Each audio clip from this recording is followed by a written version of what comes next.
For today's task, I asked you to turn your microbit into a counter.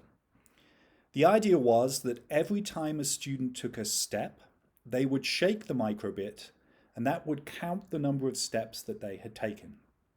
The ultimate goal was to use this in an example where students would take steps that corresponded to mapping out the distances to planets in our solar system.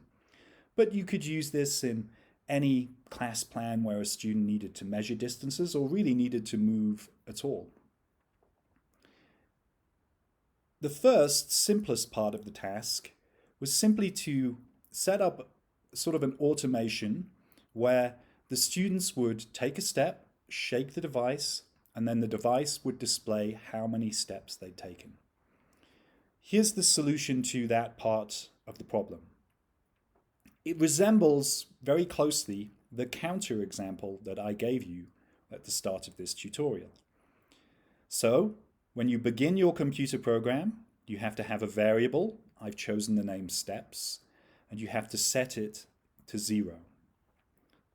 Then when some information is input to the device, in this case a shake, you change the number of steps.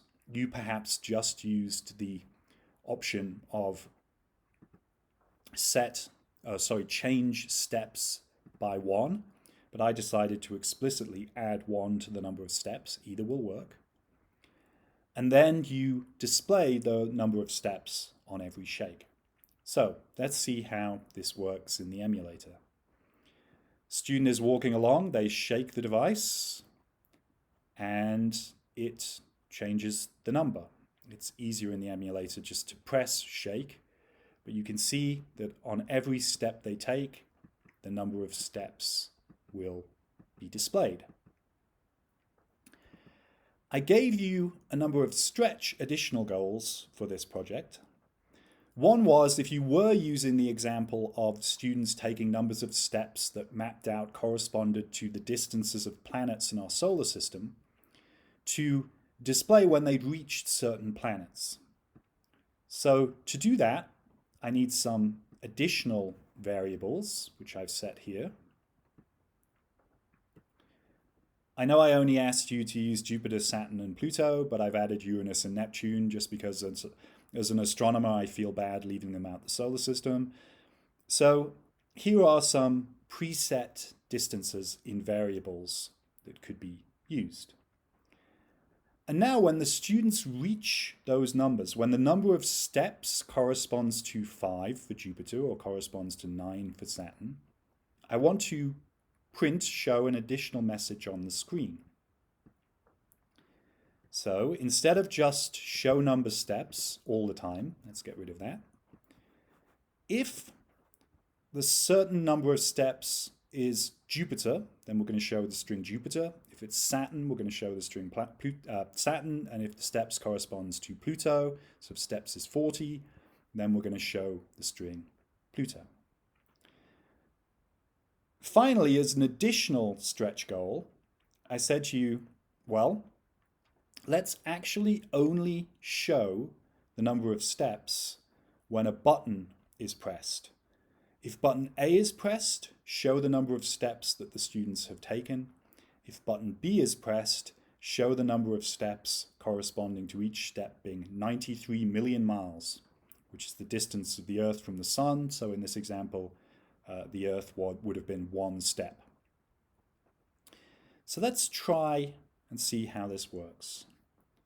Let's set our microbit going from the beginning again. And when we shake it, interesting. Nothing is displayed. Although, if we reach 5 steps, Jupiter is still displayed to remind the students that they've got as far as Jupiter. So we've taken 6 steps and nothing has been displayed. But that's because, if you remember, I deleted my show number of steps in every case, and I only want it to be shown when button A is pressed. So let's press button A, and there's the number of steps we've taken, 6 steps. I wonder how far that is in real distance in the solar system. Well, it's 6 steps of 93 million miles. And when button B is pressed, you'll find out that that is 558 million miles. So we can keep going, we can keep walking, and we can step, and you'll see that nothing is displayed, at least when miles has stopped finishing. Nothing is displayed until we get to a planet. This is Saturn. Saturn should have been displayed when we got to 9 steps. Was it? Well, let's push button A, and 9 steps is revealed. So I hope this shows you how you can take a relatively simple automation, a counter, in this case of the number of steps a student has taken, and actually do some quite seemingly clever and sophisticated things with it, such as print the number of steps taken to get to a particular planet, build a model of a solar system, and actually display, because computers are also very good at handling large numbers, display the number of steps that the student has taken as the actual distance, the very large distance in the solar system that corresponds to those number of steps.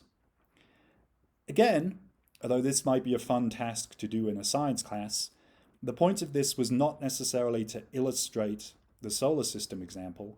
It was to illustrate this critical setting up a counter, steps of 0, and incrementing that counter when something happened due to some external input. This is automation. The microbit will happily continue to count the number of steps forever and ever and ever if you don't interrupt it. And as you saw in my initial example, if I didn't prompt it to just do this when it got the external input of a shake, if I told it to just do it for all time, it would happily have done that ad infinitum. So I hope this helped give you some insight into automation, and also some insight into how information and computation are related to automation. Information is either the variable that you set initially to 0 for, say, steps or some number for the planets, or it can be some real-world input like a shake of your microbit device. Computation is what you then decide to do with that information to get a result. We've been focusing a lot on if-then decision logic statements to get a result, but the computation can also be incrementing the number of steps by 1. And how information and computation tie to automation. Every step the student takes, every shake of this microbit device is going to increment the counter. It can continue to do that again and again and again. If we didn't, as in my initial example, ask for the shake, if we just said, okay, while the temperature is above 5 degrees C, count, then the device would happily have kept counting until the temperature dropped below 5 degrees C. So you could fully automate a process of counting the number of seconds that you are above a certain temperature or a certain light level, or the device is tilted by a certain amount.